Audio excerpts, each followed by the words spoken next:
si Jesus sa pan, nagpasalamat sa Dios o gipikas-pikas niya kini ug gihatag siya mga tinun-an. Dawata ninyo kini ug kan-a mingon siya. Kini ang akong lawas. Ang pangutana,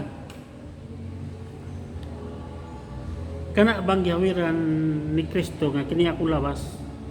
Lawas ba niya? Dili, pan. Iya mangipikas. Ang pan, yung gihatag siya mo ito, na siya nga, kini ang akong lawas. Wala mo siya mga kaning lawas niya may kanon nila. Yung siya nga, kini ang akong lawas, kito ginalang kaninyo.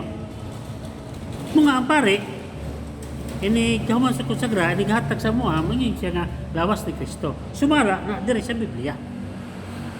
Dayon, dire sa Ebanghelyo San Lucas, Kapitulo 22, versikulo 19, mamani gingon. Unya gikuha niyang pan, og nagpasalamat siya sa Dios. Unya gipikas-pikas niya kini og gihatag kanila nga nagingon. Mao kini ang akong lawas. Pan iyang gihawiran. Mao kini ang akong lawas. Siya. Ang sumpay ana kay mi siya nga buhatan ninyo kini agig paghandom kanako. Ipabuhat. O tungod kay ang Katoliko, mo man ang sibang tungod ni Kristo, mo nga muna'y nagpadayon, muna'y nagbuhat, munang natay santos nga misa. O magsaulog ta niya ng katapos ang panihapon, karong Huwebes sa gabi. Dire sa ito, alas 5 na, himuon. Tawag ito katapos ang panihapon, na diya pagugas sa tiil sa mga tinunan. So, kana siya nga proseso naa sa Biblia. Ihandom na to, para nga ang mga tao mahibalo, masangyaw, nato ang atong relihiyon. Mo ba bisa pag di ka mabasa sa Biblia, mahibalo ka, makaton ka. Makita man mo nga naghugas sa tiil.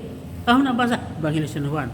So, kung imo nang tiglumon, o di makahibalo ka na sa Biblia, Ebanghelyo San Juan. Dayon, katapos ang panihapon, muna siya pagsugod sa muna pagtukod kana atong santos nga Eucharistia. Mao nga natay santos nga misa tungod ana nga ikaw si ang ginuupan, then yung gipikas-pikas, mo po na sa, kaning labi na din sa tuwa karon. Kay, ang pare, ako kayo nga, kay siya. Wala magpasabot, nga dako man na siya. Ang katuyuan na para nga makita dito sa layo. Katong simbang ato siya sa layo, tungkol sa kadagan sa tao, makita niya ang isa. Mo nga, ang dapat yung dato, mga Katoliko, pag-isa ana, mutanaw ta dito. Dili ta budungo kay bagampo. So sayop na siya. Kapag isa sa pare, ang ubaw na nimba gadungo, gampo. Gituyo ba nag-isa, aron atong tanawon. Nang nag-isa niya, mutanaw ta dito ta mo focus. Nang kami muna sa seminar na mo, nang kami, labi na kami kay minister, munang tanaw kami dito. Nagdako siya. Dayon pikas-pikas unto sa pare. Mao nang nasa Biblia, ipikas-pikas. Kumunang, usay bitaga aming dako, nana siya. So kung makadawat mo dako, paghatag na mo, kauban to siya, tong ipikas-pikas na mo. So munang nana siya, ipikas-pikas, nasa Biblia.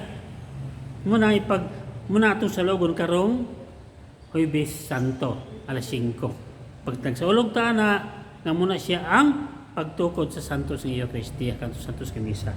Nabasa sa Biblia na muna itong isunod nato na kay yung mas si Kristo buhatag kini agi paghandom nako. Mo nga ang pare nigmisa mo siya nga muna yang bitukon buhatag kini agi paghandom nako.